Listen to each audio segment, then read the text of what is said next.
Στο πλαίσιο της ενημέρωσης σε παγκόσμιο επίπεδο για τα δρόμενα και προσδοκόμενα από τα πειράματα του μεγάλου επιταχυντή στο Ευρωπαϊκό Ερευνητικό Κέντρο CERN στη Γενέβη της Ελβετίας, η Αλεξανδρούπολη επελέγει και φιλοξενεί ήδη την έκθεση του CERN με τίτλο «Αυτός ο κόσμος, ο μικρός, ο Μέγας». Οι επισκέπτες της έκθεσης, τα εγγένεια της οποίας έγιναν πριν από λίγες ώρες σήμερα, θα ενημερωθούν για τον οργανισμό και τα μέλη του. Το μεγάλο ανδρονικό επιταχυντή, ενώ θα δουν και το μοντέλο ενός τμήματος που εκτίθεται στο κοινό. Υλικό του ερευνητικού κέντρου CERN θα έχουν ευκαιρία να δουν από κοντά οι πολίτες Αλεξανδρούπολης. Η έκθεση θα διαρκέσει έως τις 18 Δεκεμβρίου. Το μεγάλο ερευνητικό κέντρο έχει τυποποιήσει το συγκεκριμένο υλικό, ενώ η έκθεση έχει παρουσιαστεί σε μεγάλες πρωτεύουσες της Ευρώπης. Οι επισκέπτες θα έχουν την ευκαιρία να ενημερωθούν για το αστέρι του CERN, το μεγάλο επιταχυντή αδρονίων και τα 4 σπουδαία πειράματα που γίνονται σε αυτόν. Η κινητή έκθεση του CERN στην Αλεξανδρούπολη και είναι ανοιχτή για μικρούς και μεγάλους. Ήδη στις 2 μέρες παρέλασε αρκετός κόσμος από την μαθητική κοινότητα με τους καθηγητές, για τους οποίους καθηγητές έγινε και μια ειδική ημερίδα από 2 ειδικούς επιστήμονες στη φυσική, την κυρία Κουρκουμέλη και από τον κύριο Σωτηρίου, και είχαν την ευκαιρία να δουν πώς από τα πειράματα και τα αποτελέσματα του CERN μπορούν να εφαρμόσουν διδακτικές, ούτως ώστε να περνάνε τη νέα λογική, τη νέα διάσταση της φυσικής στα μικρά παιδιά.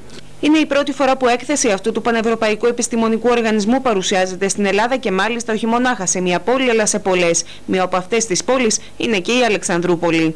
Σήμερα πλέον ο μόνος τρόπος για να αναπτυχθεί μια χώρα είναι όταν οι φορείς της συνεργάζονται.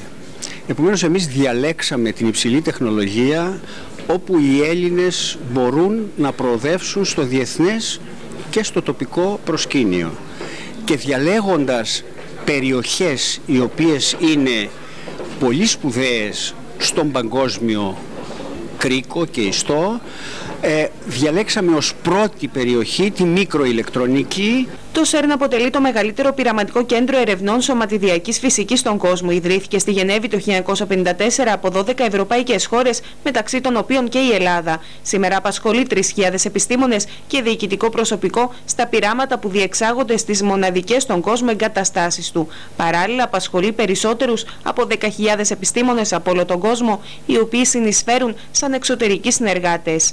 Είμαστε ιδρυτικό μέλος σαν χώρα και στο οποίο συμμετέχουν γύρω στους 60 με 100 Έλληνες ερευνητές, αλλά το πιο σημαντικό πράγμα που δίνει το CERN στην Ελλάδα είναι η δυνατότητα στη συμμετοχή σε έρευνα ευκνής και σε μία